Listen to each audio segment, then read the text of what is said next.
Romanos capítulo 8. Este capítulo de Romanos 8 es considerado por muchos estudiosos, muchos teólogos a través de toda la historia, a través de todos los tiempos, como el pasaje más sobresaliente de la Escritura. No estoy diciendo que sea el más sobresaliente, sino únicamente que hay quienes lo consideran como el pasaje más sobresaliente de la Escritura. Y esto lo hacen por su enorme riqueza doctrinal que tiene y porque además en él encontramos el proceso por medio del cual el creyente es elegido, transformado y preservado para la salvación. Así que es un pasaje muy rico en doctrina, tan rico que algunos lo han llamado este capítulo como la joya más brillante entre todas las joyas de la Escritura. Otros también lo han denominado como el lugar santísimo dentro del templo de la fe cristiana.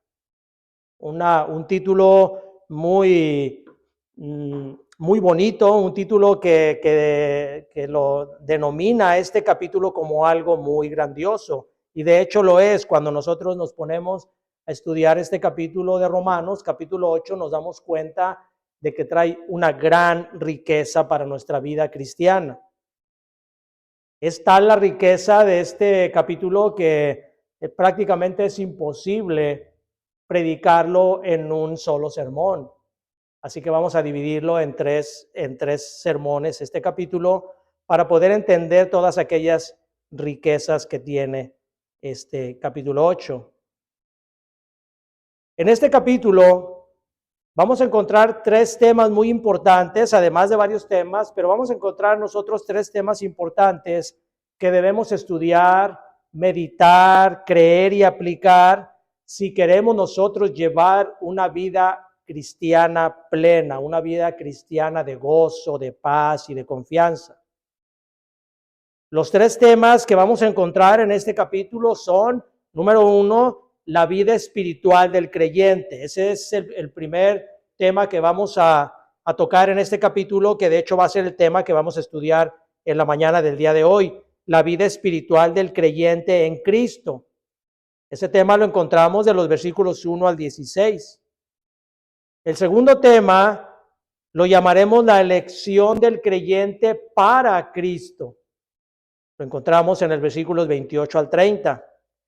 Y el número 3, tema número 3, lo llamaremos la seguridad del creyente por Cristo. Estaremos viéndolo del versículo 31 al 39 y del 17 al 27. Como ya les dije, esto lo veremos en predicaciones posteriores. Ahora, cuando meditemos en estos temas, debemos de poner especial atención en las proposiciones en, para y por, porque esto va a facilitar la comprensión que nosotros hagamos de este tema. Por ejemplo, en la predicación del día de hoy, que vamos a considerar el primer tema, la vida espiritual del creyente en Cristo. ¿Por qué es en Cristo? Porque es en Él en quien nosotros podemos andar en una vida espiritual. Es en Cristo. No es por medio de nosotros que podemos nosotros andar en una vida espiritual santa, sino que es en Cristo en el que nosotros podemos hacerlo. Así que por eso les exhorto a que pongamos especial cuidado en las proposiciones que nos hace referente a qué es Cristo para nosotros.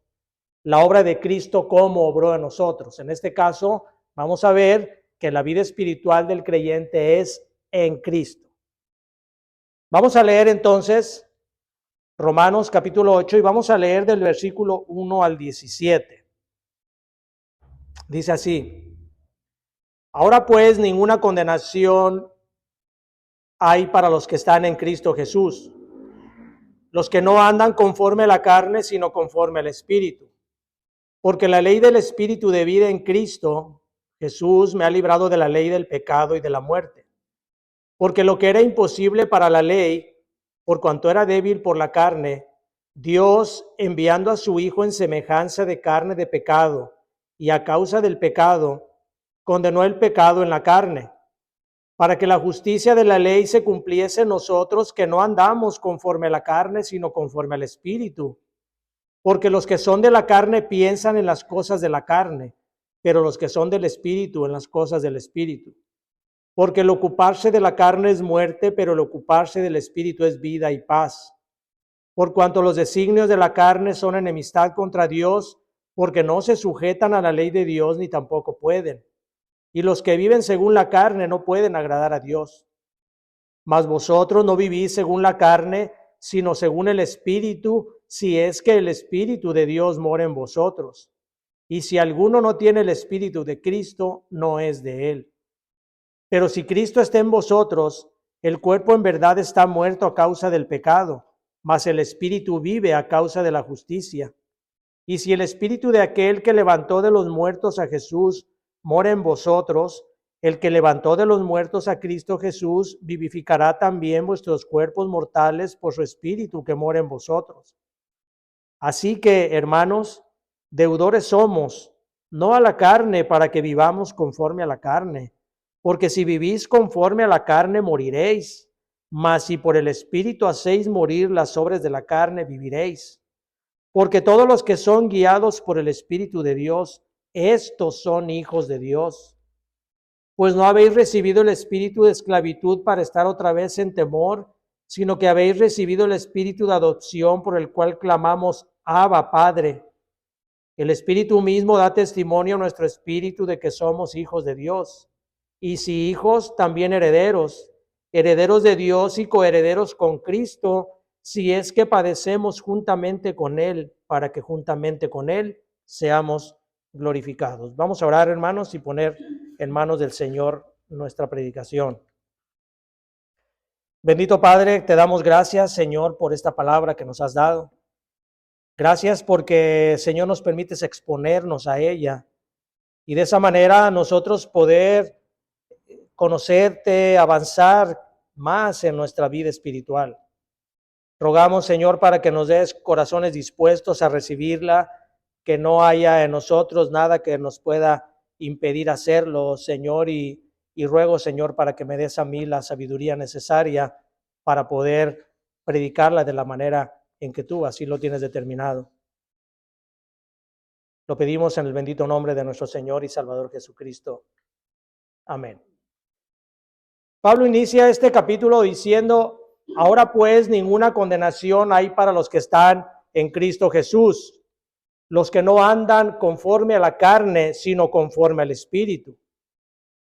Esta expresión de Pablo, ahora pues, nos indica que todo lo que explicó anteriormente en los capítulos anteriores de esta carta, se va a dar ahora un resultado. Todo lo que Pablo, si usted ha venido siguiendo cada una de las predicaciones de esta serie de Romanos, o si conoce el contenido de la carta, se dará cuenta que en los primeros 7 capítulos de esta carta, el enfoque de Pablo fue en demostrar la pecaminosidad del hombre, su incapacidad para acudir a Dios porque éramos esclavos del pecado, y la gracia de Dios al darle la justificación únicamente por fe. Ese es el enfoque que Pablo ha estado viniendo dando en los 7 capítulos anteriores. La imposibilidad del hombre para venir a Dios,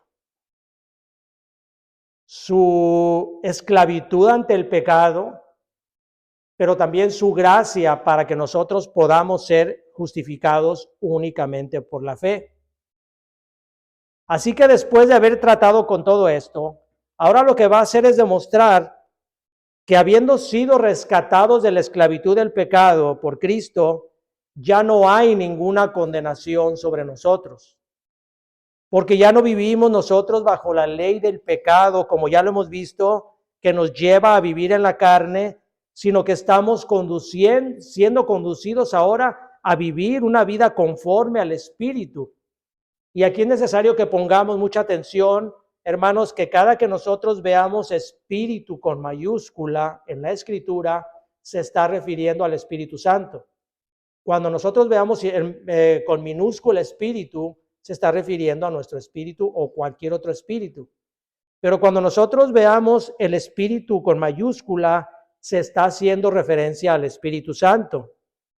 Así de que lo que Pablo nos está diciendo aquí es que nosotros no vivimos, no nos está diciendo que nosotros vivamos conforme al Espíritu nuestro, sino conforme al Espíritu Santo, que nosotros debemos dejarnos guiar por medio del Espíritu Santo.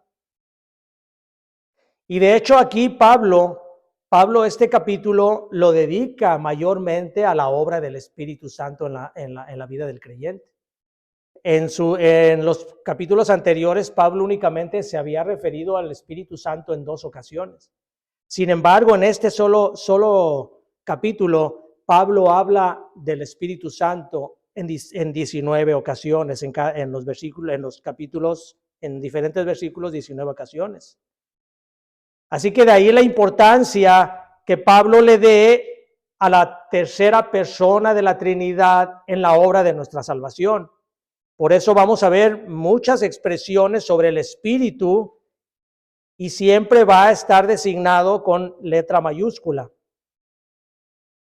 Ahora, para poder entender el tema de este pasaje, que se trata de la vida espiritual del creyente en Cristo, es necesario entonces que nosotros comprendamos lo que es vivir en la carne y lo que es vivir en el Espíritu. Si queremos entender nosotros el tema que Pablo trata aquí acerca de cómo nosotros debemos de vivir en el Espíritu, es necesario que entendamos qué quiere decir vivir en la carne y qué quiere decir vivir en el Espíritu. Entonces, ¿qué es vivir en la carne? La palabra carne es utilizada en la Escritura de diferentes maneras. Una de las maneras en que se utiliza la palabra carne es para referirse al cuerpo. Eso es muy entendible. Pero también en la Escritura se refiere a carne para nombrar a la descendencia de alguien. Por ejemplo, en Romanos capítulo 1, versículo 3 nos dice que Jesús era descendiente de David según la carne. Entonces, es a lo que en diferentes maneras carne se refiere en la Escritura. Pero a lo que se refiere como carne aquí en este capítulo 8 es a lo concerniente a nuestra manera de vivir o a la manera de vivir que tiene el hombre cuando se encuentra apartado de Cristo. Eso es vivir en la carne. Podemos definir vivir en la carne como aquello que nos encamina o encamina todas nuestras acciones en asuntos meramente terrenales, contrarios a lo que demanda la justicia de Dios y su servicio a Él. Eso es vivir en la carne.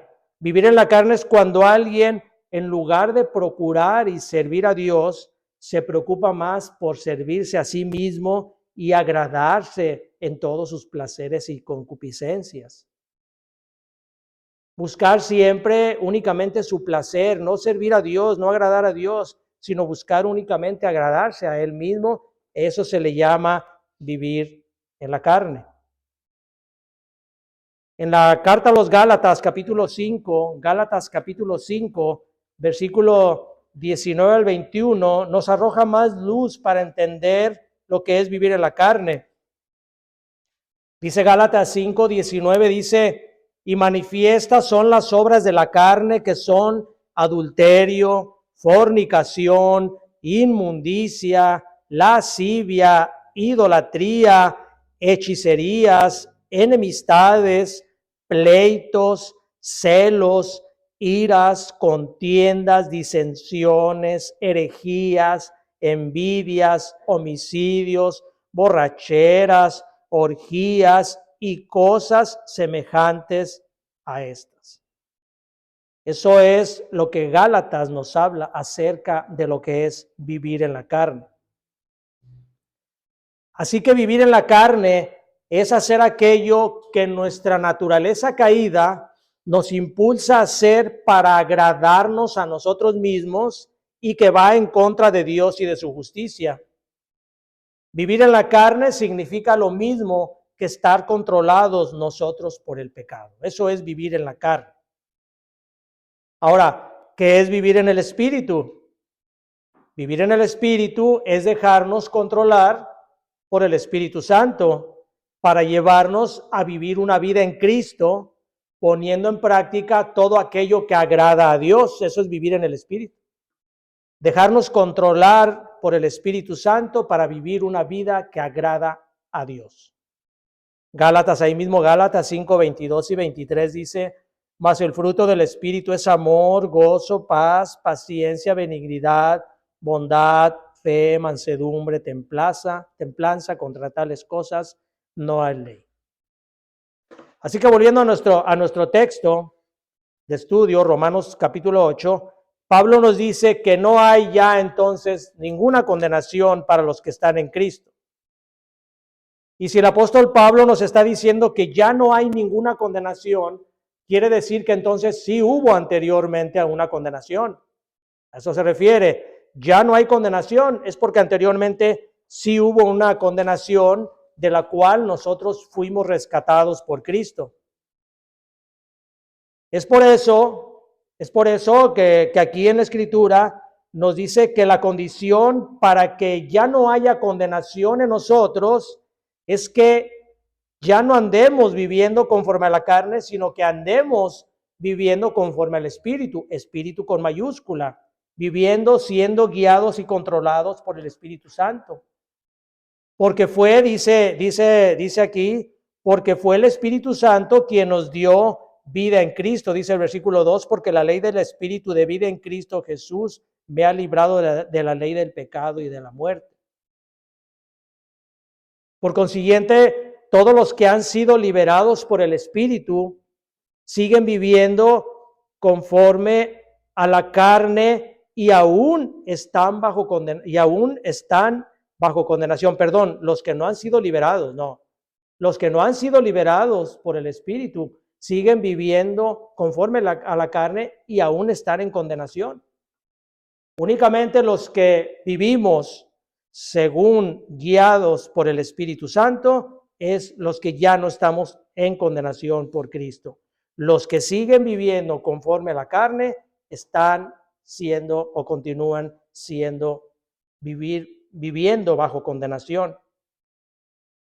Dice, el Espíritu Santo que nos trae vida en Cristo nos libró de la ley del pecado y de la muerte. Ahora esto hubiera sido imposible para nosotros. Librarnos de la esclavitud del pecado no hubiera sido posible y es por eso que fue necesaria la obra de Cristo. Para que la deuda que nosotros teníamos ante Dios por nuestra vida de pecado, Cristo la pagara con su sacrificio en la cruz del Calvario. Esto es la obra de Cristo que reiteradamente lo hemos estado explicando y lo hemos estado manifestando. Dice Pablo, porque lo que era imposible para la ley, por cuanto era débil por la carne, Dios enviando a su Hijo en semejanza de carne de pecado, y a causa del pecado condenó al pecado en la carne, para que la justicia de la ley se cumpliese en nosotros que no andamos conforme a la carne, sino conforme al Espíritu. Y esto nos habla de que estando imposibilitados para cumplir la ley por nuestra condición caída de pecado, Dios envió a su Hijo a hacerse hombre como uno de nosotros, y sin que cometiera el pecado, Dios lo hizo pecado para que nosotros recibiéramos la justicia de Dios por medio de Cristo y de esa manera nosotros ser declarados justos. Y es entonces, en base a haber sido declarados justos, que nosotros ya no andamos conforme a la carne, sino conforme al Espíritu. Ahora ya nuestros pensamientos no van encaminados a buscar la satisfacción de nuestros deseos. Nuestra vida, al haber sido transformada por el poder del Espíritu Santo, nuestra mente ya constantemente está buscando el deseo de agradar a Dios. Cuando menos eso debería de ser en cada cristiano. Buscar constantemente el deseo de agradar a Dios y no estar buscando agradarnos a nosotros mismos. Y es por esto que ya en nuestro corazón obra la plena convicción de que cuando nosotros nos entregamos a la satisfacción de nuestros placeres carnales, siempre, invariablemente nos va a llevar a un declive espiritual que va a traer como resultado la muerte. Eso es el resultado de vivir una vida en la carne, una vida de pecado, la muerte. Dice el versículo 5, porque los que son de la carne piensan en las cosas de la carne, pero los que son del Espíritu en las cosas del Espíritu, porque el ocuparse de la carne es muerte, pero el ocuparse del Espíritu es vida y paz. Una vida controlada por el Espíritu es una vida plena, una vida de paz, una vida de gozo, aún en las dificultades que nosotros podamos estar pasando. Siempre la vida controlada por el Espíritu nos va a traer gozo, nos va a traer paz. Pero una vida que es controlada por la carne, controlada por el pecado, siempre va a llevar a la muerte. Dice Romanos capítulo 6, versículo 21, pero ¿qué fruto teníais de aquellas cosas de las cuales ahora os avergonzáis? Porque el fin de ellas es muerte. Cuando nosotros recordamos aquellos pecados pasados que cometimos, nos avergonzamos, nos da vergüenza haber estado viviendo en esas únicamente para nuestro deleite, para nuestro gozo, para nuestras concupiscencias. Porque ahora entendemos que todo eso nos llevaba y de hecho nos llevó a la muerte con muchas consecuencias malas para nuestra vida. Gálatas 6, 7 y 8 dice, capítulo 6, versículos 7 y 8 dice, no os engañéis, Dios no puede ser burlado, pues todo lo que el hombre sembrar, eso también segará. Porque el que siembra para su carne, de la carne segará corrupción, mas el que siembra para el Espíritu, del Espíritu segará vida eterna. Hermanos, el vivir en la carne siempre nos va a llevar a la muerte. Un adulterio lleva a la destrucción de un matrimonio. Y no nada más a la destrucción del matrimonio, sino que arrasa con la vida de los hijos. Los hijos crecen temerosos, frustrados, fracasados, resentidos.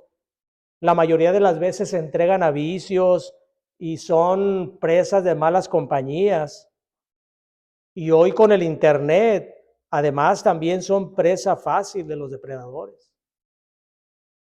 ¿Por qué? Porque el pecado siempre va a llevar a la muerte. Hace unos días yo veía un documental acerca de lo que es de un pederasta cibernético. Y a este pederasta le preguntaron que cómo hacía él para escoger a los niños a los cuales él iba a atrapar. Y la respuesta de él dijo, yo no escojo a los niños, dice, yo escojo a los padres. Yo me fijo en aquellas familias donde el padre no está o es un padre que no interviene en la vida familiar, que es un padre que descuida a la familia. Y es entonces cuando yo veo ese descuido de los padres en que yo me enfoco ya en tomar a esos niños porque son presa fácil. Y dice el pederasta, dice, cuando yo veo un hombre fuerte, un hombre al cuidado de su familia, un hombre que siempre está buscando el bienestar de ellos, huyo de esas personas. Porque entonces el padre, en primer lugar, el padre hace que los hijos sean fuertes, resistan, y además dice, el padre me va a hacer daño a mí si se entera de lo que yo hago. Así que eso es uno de los ejemplos, hermanos, en un adulterio, cómo lleva a la muerte. Otro pecado, el pecado de la fornicación, que son las relaciones sexuales fuera del matrimonio, lleva a las personas que practican la fornicación a la degradación moral. Se les pierde el respeto y cada vez estas personas van rodando más y más cuesta abajo. Y así pudiéramos ir considerando cada una de las manifestaciones de la carne de las que nos habla Gálatas 5, y en todas ellas nos va a llevar a concluir que ocuparnos de las cosas de la carne nos van a conducir invariablemente a la muerte.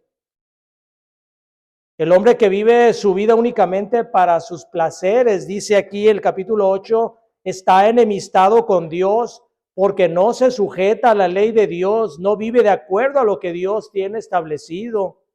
Y siempre los placeres de la carne lo llevan a quebrantar la ley moral de Dios. Pero no solo, dice la Escritura, no se sujetan a la ley de Dios, sino que tampoco pueden hacerlo. Y no pueden hacerlo porque su conciencia está cauterizada debido a la práctica continua del pecado. Una persona con mente cauterizada es insensible a la voz de Dios y por ello peca continuamente. Una persona así no discierne entre el bien y el mal. Es como si un hierro caliente le hubiera aplicado a su conciencia y lo hubiera destruido. Por eso este tipo de personas de conciencia cauterizada no les importa pecar.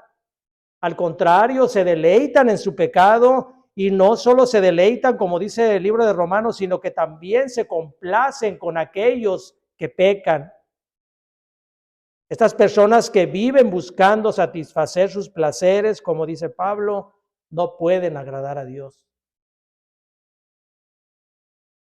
Sin embargo, aquellos que estamos en Cristo, ya no debemos vivir como la carne. No debemos vivir según la carne, sino que debemos de dejarnos controlar por el Espíritu Santo, si es que en verdad el Espíritu Santo mora en nosotros. Porque esa es la evidencia de que nosotros ya somos de Cristo. Si nosotros somos de Cristo, el Espíritu Santo que mora en nosotros nos va a llevar cada vez más a conducir, cada vez más en llevar frutos para vida. Ahora el Espíritu Santo no ha venido a morar en nosotros para estar haciendo desorden en la iglesia, como en muchas iglesias se acostumbra a hacer. Esa no es la función del Espíritu Santo. El Espíritu Santo tampoco nos lleva a que andemos haciendo del profeta, declarando el futuro, ni brincando, gritando, llorando en las iglesias, ni tampoco el Espíritu Santo, su función tampoco es para decretar sanidades ni prosperidad económica, y mucho menos para andar hablando palabrería ininteligible, como muchas personas lo toman. El Espíritu Santo ha sido puesto en nosotros para convencernos de pecado, de justicia y de juicio, y para enseñarnos la obra de Cristo y guiarnos hacia las cosas de Dios. Dice Juan capítulo 16, 8 y Juan 14, 26. ¿Para qué ha sido enviado el Espíritu Santo? La función del Espíritu Santo en el plan de redención es llevarnos a ser cada vez más como Cristo. Esa es su función en el plan de redención. Dice la Escritura, sed perfectos como vuestro Padre es perfecto. En el libro de 2 Corintios capítulo 3, versículo 18 nos dice, por tanto nosotros todos mirando a cara descubierta como en un espejo la gloria del Señor, somos transformados de gloria en gloria en la misma imagen como por el Espíritu del Señor. Esta es la función que el Espíritu Santo hace en nosotros, irnos transformando cada vez de gloria en gloria para parecernos más a nuestro Señor Jesucristo. Juan capítulo 1, versículo 14 nos dice que Cristo es la gloria de Dios. Él manifestó la gloria de Dios en él y nosotros al ser glorificados, al ir caminando de gloria en gloria, cada vez el Espíritu Santo nos va a ir perfeccionando y llevándonos cada vez más a ser como Cristo. Eso es la obra del Espíritu Santo. Así que nosotros ya no pertenecemos a la carne, aun cuando nuestros miembros sigan teniendo deseos carnales por nuestra naturaleza caída, y por eso nos haga exclamar, como dijo Pablo, ¿quién me librará de este cuerpo de muerte? Nuestro espíritu está vivo porque hemos sido declarados justos en Cristo. Nuestro espíritu ahora vive para hacer nosotros cosas espirituales que llevan a la vida.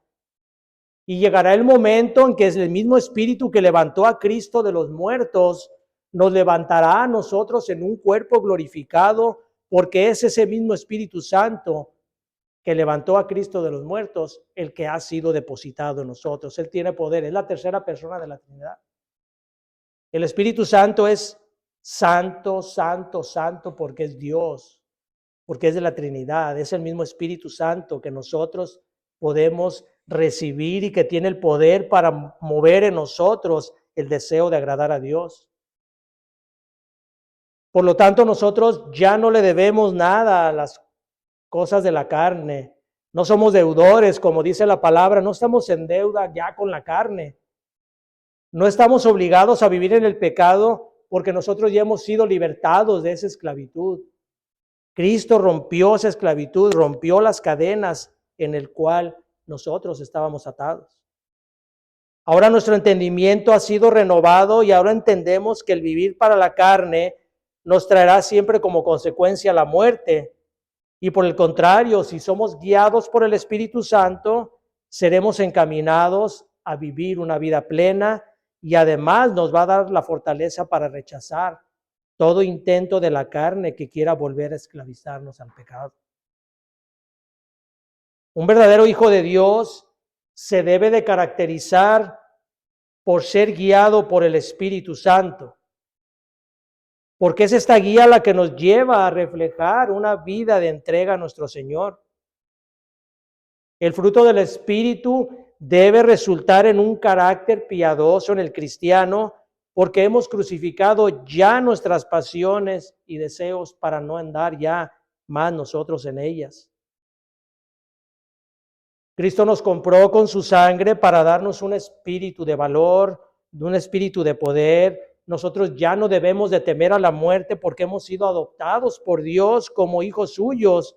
Y es por eso que nosotros podemos llamarle a Dios papá, como dice la Escritura, Abba, Padre. Podemos nosotros acercarnos confiadamente a Él como un hijo amado se puede acercar a su Padre, esperando siempre ser recibido con amor. Ese es nuestro Dios. Ese es nuestro Dios, el que Pablo nos habla aquí en el capítulo 8, donde dice, pues no habéis recibido el espíritu de esclavitud para estar otra vez en temor, versículo 15, sino que habéis recibido el espíritu de adopción por el cual clamamos, Abba, Padre. Papá. Algunos más cariñosos le llaman papito. Es como nosotros tenemos esa entrada al Padre, tenemos esa confianza. ¿Cuántas veces nosotros escuchamos a personas que no conocen el Evangelio, personas que no conocen de Cristo y hablarle a Dios y decir nuestro papá Dios? Cuando la Escritura nos habla únicamente que aquellos que podemos exclamar eso es aquellos que hemos recibido el espíritu de adopción. Así que nosotros podemos acercarnos confiadamente a Él porque es nuestro Padre y Él nos recibe con brazos amorosos porque Cristo ha hecho posible todo esto. Dice la Escritura que el Espíritu es el mismo que a nosotros nos da a nuestro espíritu la convicción de que somos hechos hijos de Dios. Es el mismo Espíritu Santo que mora en nosotros, que le dice a nuestro espíritu que nosotros hemos hecho sido hijos de Dios. Él da testimonio de esto, de que somos hijos de Dios con todos los privilegios que un hijo puede tener. Por eso dice aquí en el versículo 17, y si hijos también herederos de Dios y coherederos con Cristo, si es que padecemos juntamente con Él, para que juntamente con Él seamos glorificados. Un hijo es un heredero de su padre. Y nosotros como hijos de Dios y coherederos con Cristo, somos herederos de todas las bendiciones de Dios. Todas las bendiciones de Dios nos han sido heredadas a nosotros, hermanos, pero estas bendiciones no son bendiciones terrenales. No debemos dejarnos engañar por aquellos falsos maestros o pastores que les dicen que su mejor vida es ahora, que les prometen bendiciones materiales, riqueza, salud, porque lo que únicamente están haciendo estas personas es torcer las Escrituras para su propio beneficio. Nosotros como herederos y coherederos en Cristo recibiremos la herencia de Dios si es que padecemos juntamente con Cristo las aflicciones del mundo, entonces juntamente con Él seremos glorificados. Dice versículo 17, y si hijos también herederos, herederos de Dios y coherederos con Cristo, si es que padecemos juntamente con Él, para que juntamente con Él seamos glorificados. Y esa es nuestra esperanza. Y gloria a Dios por esto, hermanos. Porque las aflicciones que pasemos en este mundo no serán comparables con las bendiciones que recibiremos al estar en la presencia de Dios. Versículo 18, pues tengo por cierto que las aflicciones del tiempo presente no son comparables con la gloria venidera que en nosotros ha de manifestarse. Hagamos tesoros en el cielo, no hagamos tesoros en la tierra. Vivamos nosotros en el Espíritu.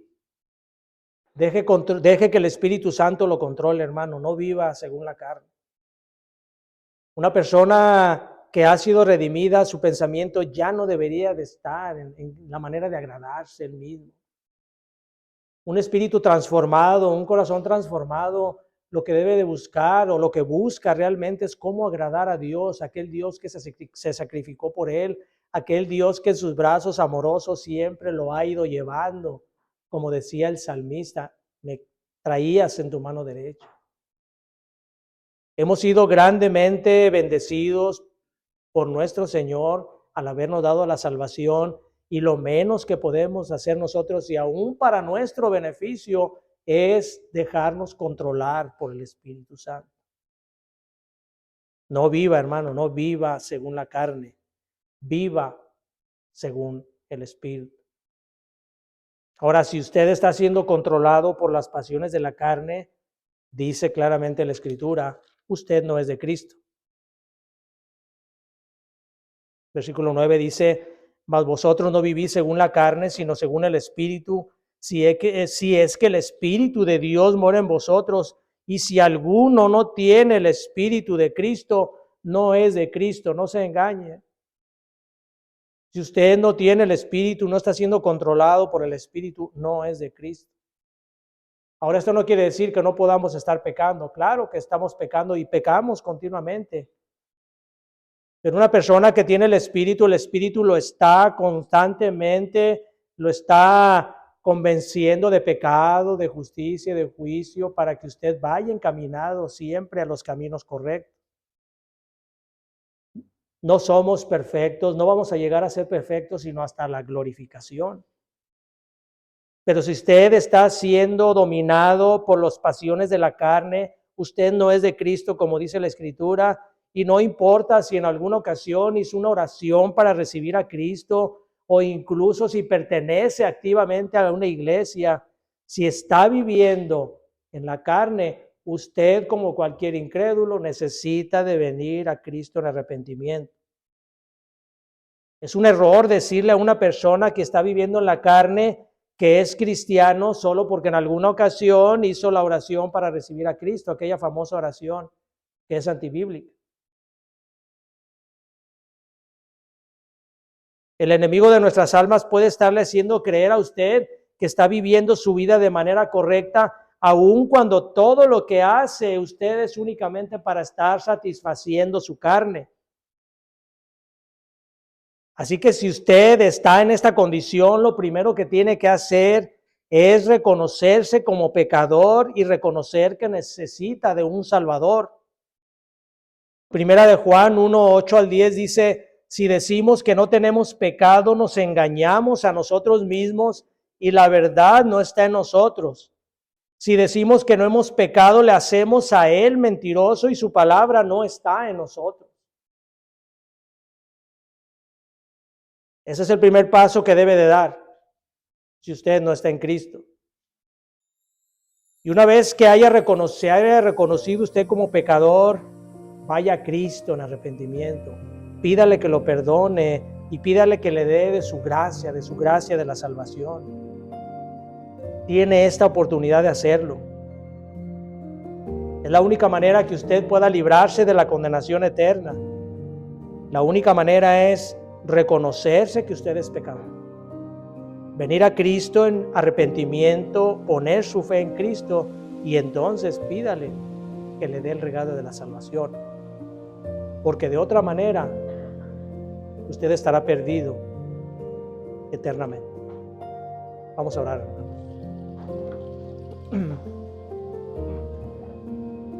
Padre bendito, gracias por esta palabra que nos has dado. Señor, ayúdenos, Señor, a reconocer nuestro pecado. Ayúdanos, Señor, a vivir conforme al Espíritu.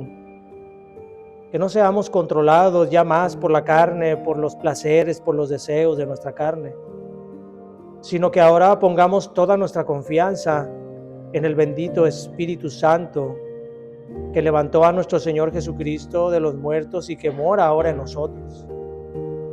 No permitas que lo contristemos, no permitas, Señor, que hagamos oídos sordos a todo aquello que tu palabra nos habla, Señor, para caminar por la vida correcta. Pedimos que esta palabra se haga en nosotros carne, Señor, y que sea la guía y la luz para toda nuestra vida. Porque te lo pedimos en el bendito nombre de nuestro Señor y Salvador Jesucristo. Amén.